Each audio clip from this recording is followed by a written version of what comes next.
बच्चों के साथ में है।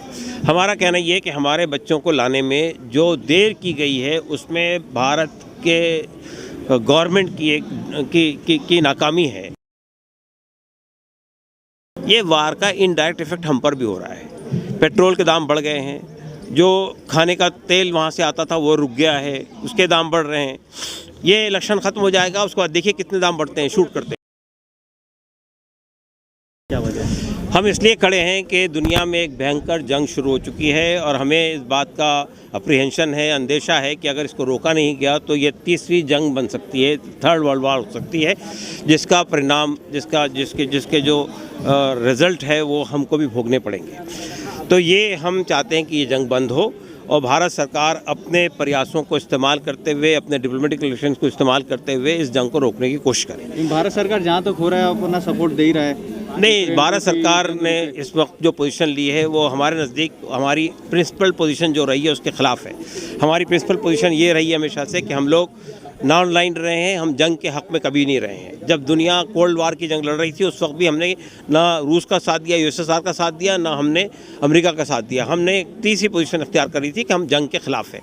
आज जब यूनाइटेड नेशन के अंदर रेजोल्यूशन मंजूर होता है, जंग के ख़िलाफ़ में प्रस्ताव आता है तो हम एब्सटेन करते हैं। ये पोजीशन इंडिया की नहीं है। इंडिया को अपनी प्रिंसिपल पोजीशन पर वापस आना चाहिए। तीसरी बात मुझे ये कहनी है कि हमारे जो नागरिक वहाँ फंसे हैं उनको निकालने में बहुत देर की है भारत ने, और उसका नतीजा ये है कि आज 2 लोग हमारे छात्र मर चुके हैं और एक जो है बुरी तरह जख्मी हालत में वहाँ मौजूद हैं। लेकिन देखा जाए भारत तो पहले ला रहा है अपने बच्चों को, इसके बगल में देश है पाकिस्तान, वो तो ला ही नहीं रहा है। देखिए, बाकी जितने लोग थे उनके नागरिक पहले ही निकल चुके हैं वहाँ से। उन्होंने पहले ही ये इनको पाकिस्तान का वीडियो आता है छात्रों का कि हमें पाकिस्तान निकाल नहीं रहा। देखिए, पाकिस्तान से हमें कोई लेना देना नहीं है। हमारा मतलब हमारे बच्चों के साथ में है। हमारा कहना ये है कि हमारे बच्चों को लाने में जो देर की गई है उसमें भारत के गवर्नमेंट की नाकामी है। इसलिए कि आप जब ये महसूस कर रहे थे कि जंग बढ़ सकती है तो आपको फ़ौरन निकालने का इंतज़ाम करना चाहिए था। आज जो आप प्रयास कर रहे हैं, आप क्या कर रहे हैं? आज आप वहाँ से एडवाइजरी जारी कर रहे हैं कि आप किसी तरह से रोमानिया पहुँचिए, किसी तरह से पोलैंड पहुँचिए, जबकि आपको मालूम है कि कीव से 900 किलोमीटर है, खार्किव से जो है 1200 किलोमीटर का फासला है। वो जा नहीं सकते वहाँ पे, और जंग हो रही है, शेलिंग हो रही है, बार बार बाहर निकलने का साधन नहीं है। अगर वो ट्रेन से जाने की कोशिश करते हैं तो उनको धक्का दिया जाता है, ट्रेन में चढ़ने नहीं दिया जाता है। कितनी मुश्किलों से वो रोमानिया पहुँचे हैं।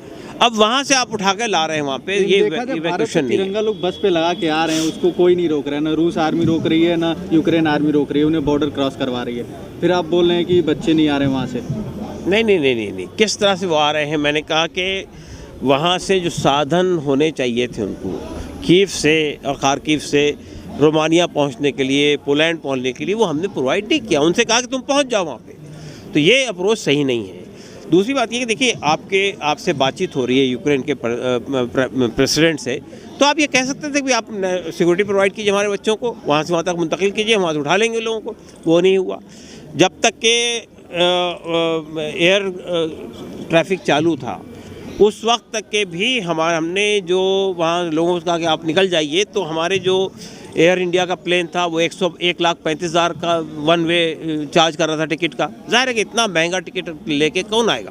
तो ये इंडिया तो अपना प्रेस कॉन्फ्रेंस जारी करके बता दिया था हम पैसे नहीं ले रहे हैं छात्रों को। नहीं, गलत बात है, आपको मालूम है। खुद ही किया था उन्होंने। नहीं, इंडिया का ट्वीट गलत है। लोग बच्चे ये कह रहे हैं हमसे पहले 35,000 लिया गया, बाद में 1,35,000 की डिमांड किया गया।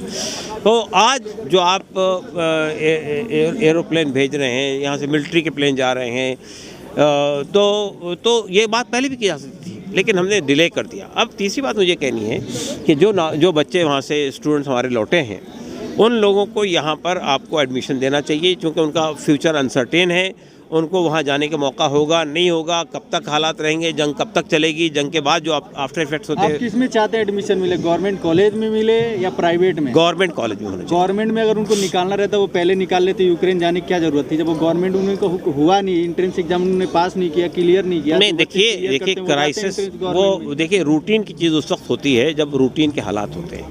ये क्राइसिस का वक्त है।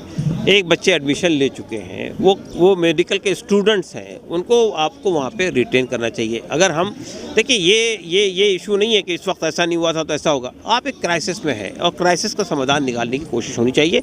उन बच्चों को कहीं ना कहीं देखा जाए कि अगर बच्चे उस लायक रहते तभी तो गवर्नमेंट लगी। देखिए कॉलेज तभी बच्चे तो लेती है, ये जो एंट्रेंस एग्जाम क्लियर नहीं करेंगे गवर्नमेंट सबको कैसे ले लेगी? देखिए पहली बात तो ये है, वो तो अपना रूल तोड़ देगी फिर। नहीं रूल तोड़ने की बात नहीं है, ये तो बीच में एडमिशन देने की बात है। एक आप एक्स्ट्राऑर्डिनरी फैसले हमेशा कर सकते हैं, आप बीच में से एडमिशन नहीं दे रहे हैं, पहले से एडमिशन नहीं दे रहे हैं कि उनको आप फर्स्ट ईयर से एडमिशन दे रहे हैं। ये तो सेकंड ईयर के, थर्ड ईयर के, फोर्थ ईयर के स्टूडेंट्स हैं, उनको उसमें ला के एडजस्ट करना है। ये काम हमेशा कर सकते हैं आप। ये जो जिन स्टेट से वो लोग गए हैं उन स्टेट्स में उनको एडमिशन देना चाहिए और सेंट्रल गवर्नमेंट को उसमें आगे बढ़कर सुविधाएं प्रोवाइड करनी चाहिए। अगर आपने बोला एडमिशन देना चाहिए, अगर एडमिशन दे भी दिए तो फिर वो लोग बोलेंगे जो भी गवर्नमेंट हॉस्पिटल है उसमें हमें नौकरी भी दो। नहीं, नौकरी का ताल्लुक उस बात से नहीं है। उनको अपनी एजुकेशन कंप्लीट करने का मौका मिलना चाहिए, उसके बाद वो क्या करते हैं, कहाँ नौकरी मिलती है, वो उनका फ्यूचर है। जबकि रूस के साथ 30 देश खड़े हैं और भारत के ऊपर ही आरोप लगता है कि भारत अगर चाहे तो युद्ध रुक सकता है, कैसे देखते हैं इसको, क्या कहें? भारत का ये कहना है कि उससे रूस से बड़े अच्छे संबंध हैं, तो उन संबंधों का इस्तेमाल होना चाहिए। देखिए जंग, ये जो वार है, ये वार का इनडायरेक्ट इफेक्ट हम पर भी हो रहा है। पेट्रोल के दाम बढ़ गए हैं, जो खाने का तेल वहाँ से आता था वो रुक गया है, उसके दाम बढ़ रहे हैं। ये इलेक्शन खत्म हो जाएगा, उसके बाद देखिए कितने दाम बढ़ते हैं, शूट करते हैं। तबाही आ जाएगी अगर इस तरीके से युद्ध होता रहा। हाँ तो ठीक है, हमारे देश को भी तबाही का सामना करना पड़ेगा ना, तो हमें आगे बढ़कर रोकने की कोशिश करनी चाहिए। अगर हमारे अच्छे संबंध है रूस के साथ में तो उनका इस्तेमाल करना चाहिए। आए दिन देखा जाए प्रधानमंत्री नरेंद्र मोदी रूस के साथ मीटिंग कर रहे हैं, बात कर रहे हैं कि ये जंग रोका जाए, इससे नुकसान हो रहा है। देखा जाए जब जंग के खिलाफ यूनाइटेड नेशन के अंदर रेजोल्यूशन मंजूर हो रहा था, उसमें क्यों नहीं हमने साथ दिया? उसमें क्यों नहीं साथ दिया? अगर हम जंग रोकने के लिए बात कर रहे हैं तो जंग रोकने के लिए एक रेजोल्यूशन आ रहा था, उसमें आपने क्यों नहीं साथ दिया? तो ये बात गलत है कि आप क्या बात कर रहे हैं, वी डोंट नो। लेकिन ये कि ये जंग को रोकने के लिए प्रयास होने चाहिए, उसमें हमारे देश ने जो रोल प्ले करना चाहिए था वो नहीं किया है।